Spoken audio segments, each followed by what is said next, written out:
James Heard of the Cash Elder Show here on BoxNation. With me, I've got former WBA heavyweight champion and undisputed cruiserweight king, Mr. David Haye. First and foremost, how are you, sir? Bro, thank you. How's things for you? Everything's all right. It's been a little while since we caught up. It's been a couple of years since we've actually had a proper chat. It's been a while. It has been a while. I've missed you, I have to say. I've missed you as well. Looking remotely cool. Different look. Different look. The throw's in full effect. Indeed, I can tell. Yeah, I'm feeling good. Feeling sharp. Feeling very 70s. 70s-esque. Yeah, exactly.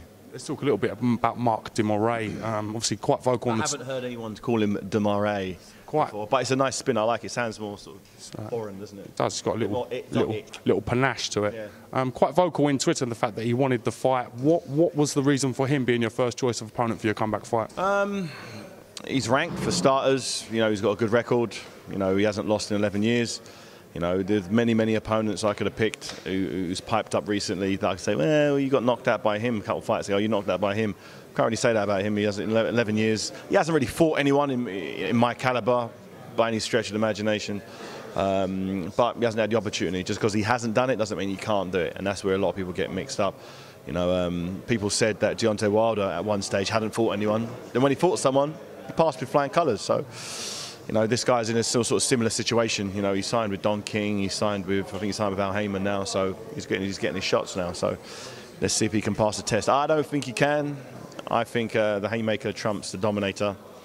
But January 16th, O2 Arena, you'll find out. How's the shoulder? Obviously, it's the main reason for your inactivity has been the shoulder injury.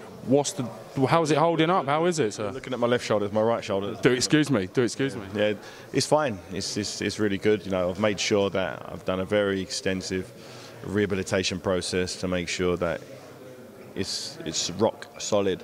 As the one thing I didn't want is any more issues with the shoulder. So I've trained, punched, non-stop, and it's stronger now than it was. I can press and curl more with my right hand than I could do before.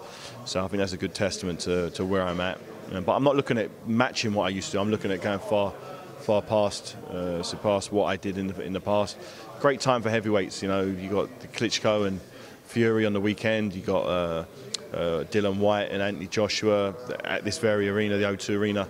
In December, you got Deontay Wilder fighting after my fight across the Atlantic in the States, so for the WBC heavyweight title. So heavyweight boxing's really warmed up of late. You know, it's nice to have a nice bunch of fighters that people want to see me in the ring with, and I'm looking forward to just kicking it all off with my first fight in 3.5 years against Mark de Moray. You know, it's going to be interesting.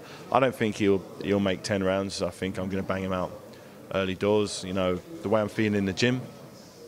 But then again, you got the old ring rust. People always there we say, go. Hey, ring rust. I don't know. We'll see.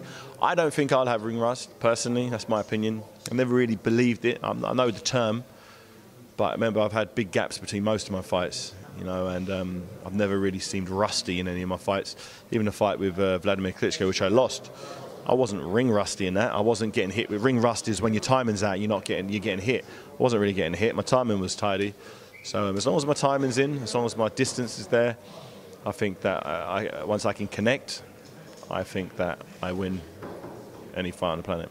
Changing landscape, the heavyweight division since we've last seen you in action. As you mentioned, DILLIAN, WHYTE, Anthony Joshua coming up, Tyson Fury, Wladimir Klitschko. What's your sort of predictions on these fights? How do you see these two playing out in particular? Both very interesting fights. I think obviously start with a big one. You got Wladimir Klitschko, you know, very dominant champion. I've shared the ring with him. Very awkward guy to get to, and when you do get to him, he's got a very slick way of shutting the shop down, just locking you down so you can't work. Might be a bit different with Fury, as Fury's bigger than him. So the way he could shut me down inside, he might not be able to shut Fury down. But we don't know. He did a good job against a similar-sized opponent, Marius Vac. He really did lamp some big right hands on his chin. I've had Marius Vac in training. I know he can take a dig. I don't believe Fury's chin is as durable as a Marius Vac. But I think that Fury might be a little bit more athletic than Vac. Vac was a bit slow and a bit pondersome, whereas Fury's a bit more lively, a bit younger, a bit fresher. So he's got a real outsider's chance. I can't personally see him going by his resume, going by his previous fights. You know, his last few fights. You can't really say any of those fights. You go, oh, after you've beat Chisora, for instance, you're not going to say, oh, you look great. He's definitely going to beat Klitschko after that. It's like, really? You sort of just messed around for a while, and Chisora ran out of breath, and then he quit. So, but then again, Klitschko, on the other hand, has been dominant for so many years, knocking people out. He fought a big guy. Pulev knocked him clean out.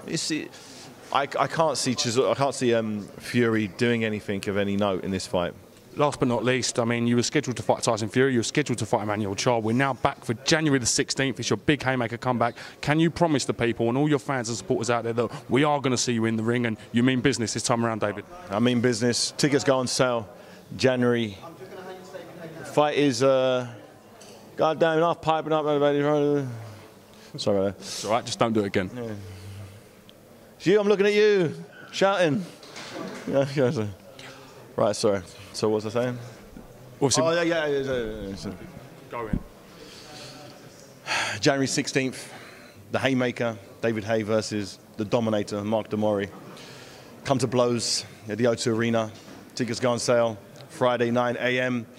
Get them. They're gonna get them while they're hot. It's gonna be a fantastic fight. Believe me, I will step through the ropes and I will show the world what the Haymaker's all about. He's back. The Haymaker's back.